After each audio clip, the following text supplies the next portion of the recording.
Students, अभी next जो चक्र है ऑक्सीजन चक्र, जो बहुत ही महत्वपूर्ण होता है।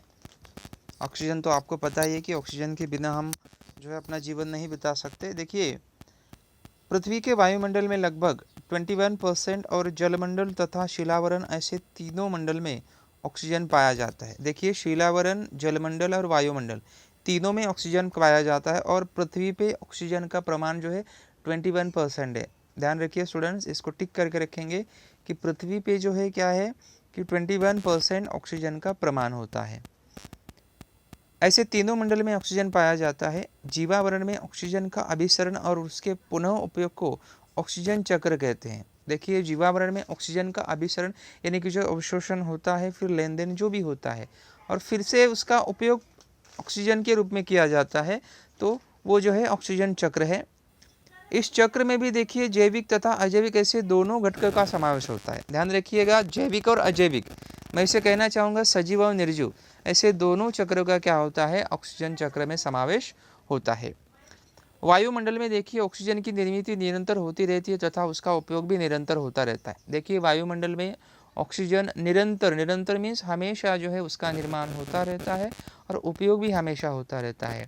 तो ये रुकता नहीं है। अभी ये रुक गया तो फिर जो जितनी भी सारी सजीव सृष्टि है वो भी रुक जाएगी। इसलिए उसका निर्माण जो है हमेशा निरंतर मीन्स होता रहता है और उपयोग भी। ऑक्सीजन अत्यधिक देखिए अभिक्रियाशील है तथा अन्य तत्वों और यौगिक के साथ उसका मिलन होता है। एक ये बहुत अभिक्रियाशील है, यानी किसी के साथ में भी तुरंत क्या कर लेता है, रिएक्शन यानी कि अभिक्रिया कर लेता है। जैसे ऑक्सीजन पानी है, H2O, पानी जो बनता है तो पानी के अंदर भी ऑक्सीजन होता है। फिर जो कार्बन डाइऑक्साइड होता है उस कार्बन डाइऑक्साइड में भी ऑक्सीजन होता है। और अजैविक यौगिक के स्वरूप में देखिए ऑक्सीजन के पाए जाने के कारण जीवावरण का ऑक्सीजन में एक चक्र जटिल है। तो ये जीवावरण में सबसे महत्वपूर्ण और एक जटिल, बहुत ही महत्वपूर्ण चक्र जो होता है वो होता है ऑक्सीजन चक्र। प्रकाश संश्लेषण क्रिया में देखिए ऑक्सीजन की निर्मित होती है। जैसे मैंने पहले बताया कि जब वनस्पति की प्रकाश संश्लेषण क्रिया होती रहती है तब उस दौरान जो है वहाँ पर ऑक्सीजन का निर्माण होता है, जो वनस्पति द्वारा छोड़ दिया जाता है और वनस्पति को छोड़कर अन्य जो सजीव होते हैं उसका निरंतर उपयोग करते रहते हैं और उसी से उनका जीवन चलता है। जबकि श्वसन, ज्वलन, विघटन, जंग लगना ऐसी क्रियाओं में ऑक्सीजन का भी उपयोग होता है। श्वसन, सांस लेना छोड़ना, ये के लिए ऑक्सीजन। ज्वलन देखिए जैसे मीथेन गैस होता है। जब मीथेन गैस में जो खाना हम पकाते हैं ना, तो खाना पकाने वाले गैस में मीथेन होता है। अब देखिए, मीथेन को जब तक चालू नहीं करते हैं, जब तक उसका हवा के साथ संपर्क नहीं होता है तब तक देखिए वो जलता नहीं है। जलेगा तो नीली ज्वाला के साथ जलता है, यानी कि हवा के साथ संपर्क होगा तभी वो जलता है। फिर उसके बाद में देखिए विघटन की प्रक्रिया में, जैसे कि ग्लास में पानी है, उसके अंदर शक्कर या बाकी नमक वगैरह हम डालते हैं, उसको घुलने के लिए देखो क्या होना चाहिए, वहाँ पे हवा का होना ज़रूरी है, ऑक्सीजन का होना ज़रूरी है। फिर जंग लगना, जंग लगने की क्रिया जो होती है, जितने भी सारे लोहे की वस्तुएं वगैरह होती है देखिए उसके ऊपर हम पेंट लगाते हैं। क्यों लगाते हैं? ताकि जब वो हवा के संपर्क में आता है तो उसको जंग लगता है, खराब होता है, इसके लिए उसको पेंट लगाते हैं। यानी हवा उसके साथ में तुरंत अभिक्रिया कर लेती है, वो उसमें जंग लगता है। तो ये ऐसे बहुत सारी प्रक्रियाओं के साथ उसका उसका समावेश होता है। एक जानकारी दी गई है, देखिए क्या आप जानते हैं क्या? बहुसंख्य सूक्ष्मजीव देखिए श्वसन के लिए ऑक्सीजन का उपयोग करते हैं। ऐसे सूक्ष्मजीवों को ऑक्सीजीवी कहते हैं। जो सजीव ऑक्सीजन का उपयोग करते हैं श्वसन के लिए उन्हें ऑक्सीजीवी कहते हैं। जिन सूक्ष्मजीवों को ऑक्सीजन की आवश्यकता नहीं होती उन्हें अनऑक्सीजीवी कहते हैं। कुछ ऐसे भी सजीव होते हैं जिनको ऑक्सीजन की आवश्यकता नहीं होती है, उन्हें अनऑक्सीजीवी कहते हैं। ये 10th में हम डिटेल में पढ़ेंगे। कार्बोज पदार्थ, प्रोटीन और वसायुक्त पदार्थ की निर्मित के लिए ऑक्सीजन की आवश्यकता। देखिए, हमारे शरीर में जो कार्बोज पदार्थ, प्रोटीन और वसा, ये तीनों पदार्थ निर्मित के लिए वहाँ पे ऑक्सीजन की आवश्यकता होती है। और विभिन्न रासायनिक अभिक्रियाओं में ऑक्सीजन का उपयोग भी किया जाता है। जैसे ओजोन है, ओजोन की निर्मित में ऑक्सीजन से वायुमंडल की क्रिया प्रक्रियाओं का लेन देन होकर वहाँ पे ये क्रिया चलती रहती है।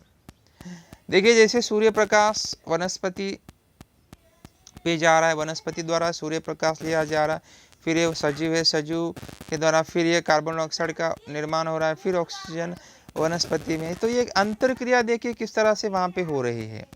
तो इस तरह का ये देखिए ऑक्सीजन चक्र होता है जो पूरे पृथ्वी में वायुमंडल में लगभग 21% उसका प्रमाण होता है। ठीक है। तो इस तरह से, और एक बात दूसरी कि ऑक्सीजन जो है बहुत ही क्रियाशील होता है, अन्य तत्वों के साथ में जो अपनी क्रिया है तुरंत कर लेता है।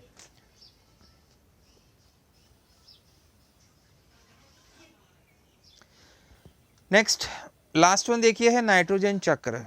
नाइट्रोजन आपको पता है, अभी ये थोड़ा याद करें, ये तो 8वीं का है, अब हम इसे नहीं पढ़ेंगे। देखिए वायुमंडल में नाइट्रोजन गैस सबसे अधिक अनुपात में पाया जाता है। देखिए वायुमंडल में जो नाइट्रोजन होता है ना, उसका प्रमाण लगभग 78% होता है। वायुमंडल में नाइट्रोजन कितना होता है? 78% होता है। प्राकृतिक चक्र का सातत्य बाधित रखने के लिए नाइट्रोजन की आवश्यकता होती है। जो प्राकृतिक चक्र सातत्य में से उसको हम बोलते हैं बैलेंस, जो संतुलित रहने के लिए क्या है कि नाइट्रोजन की आवश्यकता होनी बहुत आवश्यक है। प्रकृति में देखिए जैविक तथा अजैविक प्रक्रियाओं से नाइट्रोजन गैस के अलग अलग यौगिक में होने वाला अभिसरण और पुनः चक्रीकरण नाइट्रोजन चक्र के नाम से जाना जाता है। देखिए जैविक और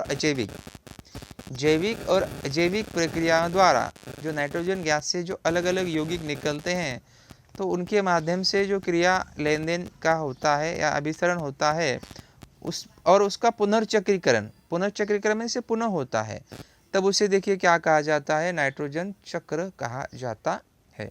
जो प्रकृति में देखिए वायुमंडल में 78% होता है। तो इसलिए देखिए वहाँ पे क्रिया देखिए ये N2 है, ये देखिए जैसे अम्लीय वर्षा होती है, देखिए बारिश के माध्यम से नाइट्रोजन, फिर गाय के गोबर से माध्यम से, फिर ये घास वगैरह, तो ये देखिए चक्र इस तरह से। फिर NH4 ammonia, nitrogen dioxide, NO3 nitrogen trioxide और NH3 नाइट्रोजन ट्राइहाइड्रोक्साइड्स, तो ये सब क्रियाएं देखिए वहाँ पे होती रहती है। आगे सभी सजीव देखिए नाइट्रोजन चक्र में सहभागी होते हैं। नाइट्रोजन प्रोटीन और न्यूक्लिक अम्लों का एक महत्वपूर्ण घटक होता है। अन्य तत्वों की तुलना में नाइट्रोजन यह निष्क्रिय है, वह अन्य तत्वों के साथ सहजता से यौगिक नहीं बनता है। जैसे हमने पढ़ा ऑक्सीजन सभी के साथ मिक्स होता है, लेकिन नाइट्रोजन एक ऐसा है कि वह निष्क्रिय गैस है। निष्क्रिय का मतलब होता है वो किसी अन्य तत्व के साथ में सहजता से मिश्रित नहीं होता है। ध्यान रखिएगा, आप मुझे फिर से पूछेंगे सर निष्क्रिय क्या है, तो निष्क्रिय का मतलब होता है कि ऐसा तत्व होता है जो किसी अन्य तत्व के साथ में तुरंत यानी कि जल से जल अभिक्रिया नहीं करता है। अधिकतर सजीव मुक्त अवस्था में नाइट्रोजन का उपयोग नहीं करते हैं। अधिकतर सजीव क्या होता है, जब नाइट्रोजन मुक्त होता है तब उसके साथ में अभिक्रिया नहीं करते हैं। तो नाइट्रोजन प्रमुख चक्र की देखिए कुछ प्रमुख प्रक्रिया होती है। सबसे पहले देखिए नाइट्रोजन का स्थिरीकरण। वायुमंडलीय, औद्योगिक और जैविक प्रक्रिया द्वारा नाइट्रोजन का रूपांतर नाइट्रेट तथा नाइट्राइट में होता है। तो नाइट्रोजन का देखिए वायुमंडल, औद्योगिक और जैविक प्रक्रिया जब होती है ना, तो उसका रूपांतर नाइट्रेट और नाइट्राइट। नाइट्राइट यौगिक है जो नाइट्रोजन से बने पदार्थ हैं। दूसरा होता है अमोनीकरण। सजीव के अवशेष उत्सर्जित पदार्थों का विघटन होकर अमोनिया मुक्त होता है। जो देखिए जो गाय का गोबर वगैरह, कचरा वगैरह, बाकी सब चीज़ें होती है ना, तो उसमें से अमोनिया वहाँ पे तैयार होता है, तो इसे कहते हैं अमोनीकरण। फिर नाइट्रीकरण अभिक्रिया देखिए क्या है, अमोनिया का रूपांतर नाइट्रेट और नाइट्रेट में होता है। तो देखिए नाइट्रीकरण में क्या होता है, अमोनिया का रूपांतर नाइट्राइट और नाइट्रेट में होता है। और चौथा देखिए विनाइट्रीकरण। विनाइट्रीकरण में देखिए नाइट्रोजन युक्त यौगिक का गैसीय नाइट्रोजन में रूपांतर होना। देखिए विनाइट्रीकरण में क्या होता है कि नाइट्रोजन युक्त यौगिक का गैसीय नाइट्रोजन में रूपांतरण होता है। तो ऐसी कुल मिला के ऐसी प्रक्रिया को नाइट्रोजन चक्र कहा जाता है। तो इसी के साथ में देखिए हमारा जो लेसन है ख़त्म होता है। देखिए हमने नाइट्रोजन चक्र, ऑक्सीजन चक्र और कार्बन चक्र, ये तीनों चक्र हमने आज पढ़े हैं। इसी के साथ में हमारा लेसन ख़त्म होता है। नोट्स आपको भेज दिए जाएंगे, उसे आपको लिखना रहेगा। उससे पहले कुछ डाउट रहेगा तब आप पूछ सकते हैं।